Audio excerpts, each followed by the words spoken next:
The official StarWars.com guide for the latest episode of The Bad Batch had some very interesting wording when it came to details surrounding Omega. There are two big things I want to talk about from the guide. First, it says, Omega recognizes Rex as a Generation 1 clone. This means he's from the original batch of clones created about 10 years before the beginning of the Clone Wars. Omega has seen clones of various generations grow older before her eyes due to the accelerated aging implemented by the Kaminoans.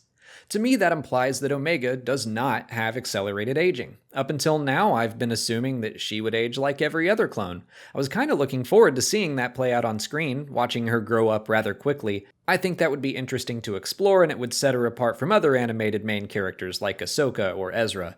We still might see that, but I can buy her not having that enhancement as well. After all, she wasn't born for combat like every other clone. She seems to have been created for some other purpose. Like Cut said in the second episode, the Kaminoans never create without a purpose. We just don't know what Omega's is yet. But in the episode itself, Omega states another difference between her and the other clones. She doesn't have an inhibitor chip. But here's what the official guide says. The Bad Batch head to Bracca to meet with Rex. They all need their inhibitor chips removed, with the exception of Omega, who claims not to have one.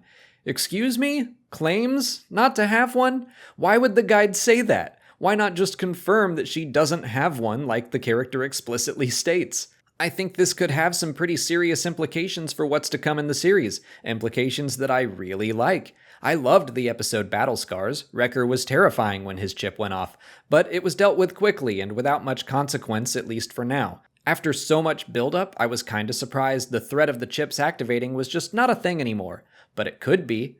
I do think Omega is being honest with them. I think she believes she doesn't have a chip. It makes sense that Nala Se would tell her that. As a medical assistant, Omega would need to have knowledge of the chips, but Nala Se was probably like, "Oh no, Omega, you're special, you don't need a chip." Why would you tell her there was something in her head that you could use to control her at any moment? We've seen how trusting Omega is. And you know what else is weird? In the very first episode, when Echo wakes up and he freaks out while he's being scanned, she comforts him and says she doesn't like being hooked up to their machines either. What's that about? Could be routine medical checkups and she just doesn't like it. She's a kid, that makes sense. But something about that line, especially now, feels a little sinister to me. It is 100% possible and probably likely that I am reading way too deep into this. It could just be that whoever writes the guides wrote it that way to keep us guessing. Or maybe they wrote it and didn't intend it to mean anything. Or maybe it actually is a hint for the future. I don't want to get too tinfoil hat here, but whatever, I'm gonna. Could Omega be like a sleeper agent, a completely unassuming, universally loved by everyone that meets her weapon? She might wind up fitting a lot of tropes, similar to a character like River Tam from Firefly, some kind of super soldier hiding in plain sight just waiting to be activated. It could also be further exploration into child soldiers, which the clones are, but the Clone Wars series never really got into it. The sequel trilogy touched on it a bit as well, but didn't quite follow through. There are pieces of all of this that make sense to me, but I still think that's a little extreme. If she has a chip, I think there is probably a more reasonable Kaminoan purpose for Omega to have it. Something not so over the top, but the sleeper agent thing was the first idea that popped into my head, so I'll just throw it over to you.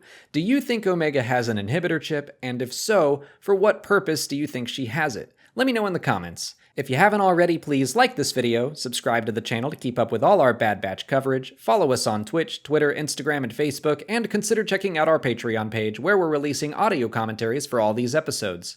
As always, thanks for watching, and may the Force be with you.